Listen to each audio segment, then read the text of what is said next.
This is a map of Rome. Other than the two annoying border war here, we also have another border war, the smallest country in the world, the Vatican City, so small it can fit inside Rome. It is also known as the Holy See. Wait, no it isn't. But that's what many people everywhere and anywhere think. And this has created some problems. Like, if we go here, we can see that there are many conflicting maps. This map shows, well, but this one adds a tiny segment here. Which one is correct? Today we are going to find out which map is correct, but also which of these. The difference between the Holy See and the Vatican City.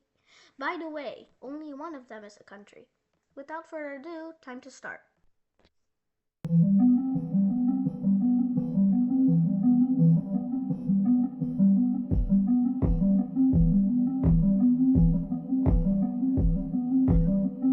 The easiest way to find which one is a country is by looking at the UN, a place where countries gather to do country things. Now, if we look there and read every single name tag, we will find the Holy See. So the Holy See is the country. No, it is not. The Vatican City is actually the country. What? Huh? So the Vatican City is not part of the UN? Well, kind of. Well, let's see. In the USA, there are two main parties, Republican and Democrat. Currently, as of 2026, this country is being led by the Republican Party. So, imagine the Holy See as the only party of the Vatican, because having two parties for 800 people is very stupid. So, instead of the Vatican City being part of the UN, the party, the Holy See, is part of the UN. If this is what it was like with the USA, then either a Republican or Democrat would represent it. Now, this is fine, right? After all, the Vatican City only has one party. It doesn't really make anything bad, right? Well, let's just look at a map to see why this can be problematic. If we look right here, we can see three maps. The first one is the Vatican City. The second one is the Holy See. And the third one is both the maps overlapped. As we can see, there is a segment controlled by the Holy See but not controlled by the Vatican. Gee, why can this be? Well,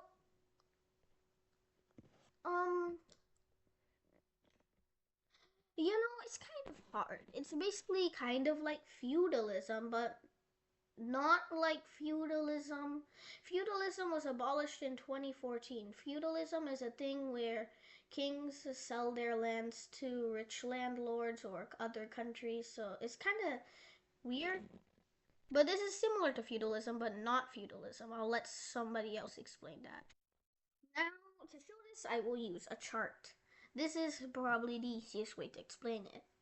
So, on the left, we can see the regions of the Vatican. In the middle, we can see the region we have to Antego, the Paul VI Hall, controlled by the Holy See but not controlled by the Vatican. And on the right, we have the regions of Italy. The regions of Italy and the Paul IV Hall create Italy. But the Vatican and the Paul IV Hall create the Holy See. So the Holy See controls the Paul IV Hall, which on map is in Italy, but in reality is controlled by the Holy See. So pretend like ceremonially it's part of Italy for ceremonial purposes, but in reality it is controlled by the Holy See. However, this makes it not being part of the Vatican and makes a huge difference. But then there are also cardinal properties. Cardinal properties are properties owned by the cardinals, the bishops that elect the Pope, who will control the Holy See. These cardinal properties are not governed by the Holy See, but are part of the Holy See. Think about it as the White House. No, wait, no, that's not the right thing. Think of it as Ruler Philibob the Third. I don't know. Philibob Jimmy James the Third has a house in another country that he does not rule. He does not have jurisdiction over this house and must pay stuff. However, it is his property. He owns it. He just doesn't make laws for it. So that's the Holy See. The Vatican, the Paul IV Hall, also ceremonially part of Italy, which also includes the regions of Italy, and the cardinal property, which is not controlled by the Holy See, but is part of the Holy See. Goodbye.